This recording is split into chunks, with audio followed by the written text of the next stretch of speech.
Bienvenue dans l'épisode 90 du tableau de bord du Blobspot, dans lequel nous allons aborder la braderie de Mortain, l'impact de la canicule sur nos myrtillers et nos intentions en termes de recherche. Mais d'abord, nous sommes Dom et Marc et nous construisons un lieu résilient, modulaire et productif. Avec notre blob, 10 containers, 3 serres et une caravane vintage, nous partons à l'aventure vers un objectif clair. Créer un spot durable où l'on expérimente des modes de vie et de travail plus engagés. Le tout documenté pour vous transmettre l'essentiel de nos apprentissages et vous inspirer à agir à votre échelle. Alors rejoins notre communauté grandissante et fais rayonner le Blobspot autour de toi. L'Union des commerçants et artisans du Mortainais organise chaque année une braderie au centre de Mortain. Ce fut l'occasion de proposer nos délicieuses myrtilles à travers un stand partagé. Salut Dom! Ça va-t-il? On est où là? On est sur la braderie. Ouais, la grande braderie. La grande braderie, il paraît que c'est la petite braderie cette année. C'est vrai.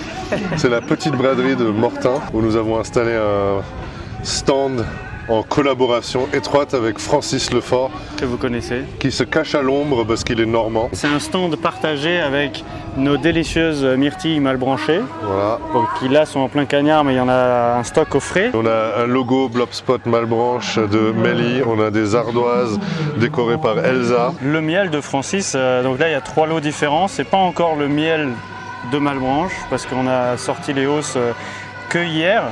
Mais donc il y a 2 miels de fleurs qui sont pas si loin mais quand même différents en goût et un miel crémeux. Et puis ça fait plaisir de rencontrer les Mortainais. Une fois de plus c'est un peu la démarche.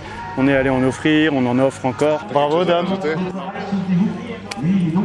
Une journée passionnante à la rencontre des Mortainais et en proximité des acteurs du territoire. Nos myrtilles ont régalé les papilles malgré quelques défis météorologiques pendant leur process de maturation. En effet, le climat sec des dernières semaines ne laisse pas indifférents les végétaux. Voici quelques constats sur nos myrtillers. Salut Yves! Salut Marc!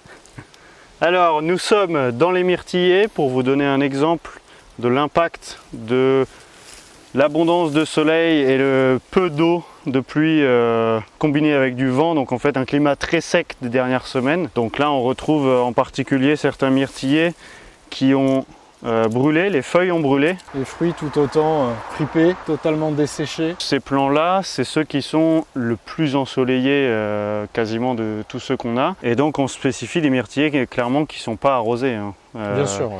Et qui ont entre 20 et 30 ans pour être large. Et bien Yves, tout autre décor.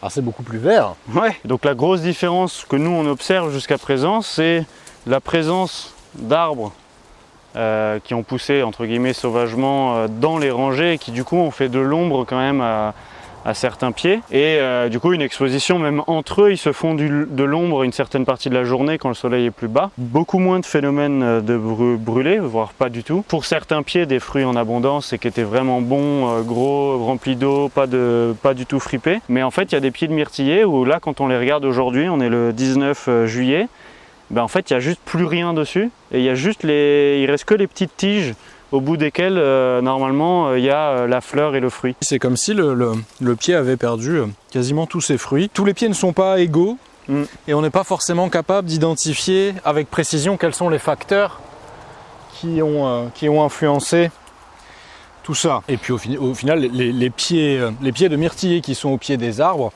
n'ont pas du tout souffert de la concurrence, visiblement. C'est ça, de la concurrence, il n'y a aucun facteur. Ils ont produit, ils sont plutôt en pleine forme. Hein. Ouais. Bah là on le voit, hein. Lui il pousse en plein dans le boulot là. Eh bien merci Yves. Eh ben, de rien Marc, avec plaisir. D'après les locaux, le climat de cette année n'est pas représentatif du climat normand, habituellement plus humide et moins chaud. Ce phénomène nous évoque nos intentions en termes d'unité de recherche à travers notre lieu. Ce qu'on a appelé à la base entre nous l'unité RED, R-E-D, recherche, expérimentation, documentation. Et on devrait renommer ça ORED, O-R-E-D, observation, recherche, expérimentation, documentation. Parce que notre première année ici, il y a beaucoup d'observations qui précèdent tout ça. Initialement, c'est basé sur des souhaits personnels d'avoir un suivi précis sur ce qu'on fait.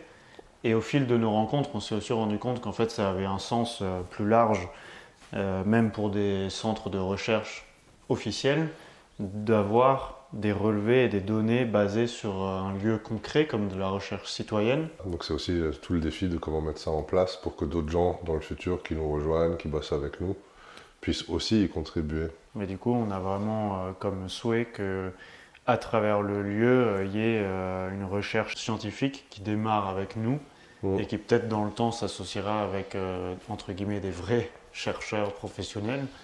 Comme Ce sera l'INRAE pertinent, ou ouais. autre, ouais. Donc on a hâte de vous partager la richesse de nos découvertes, apprentissages et fruits de recherche scientifique du lieu. Avec le souhait que les résultats de nos expérimentations contribuent à une intelligence collective. Rendez-vous lundi prochain dès 8h du matin pour un nouvel épisode du tableau de bord du Blobspot.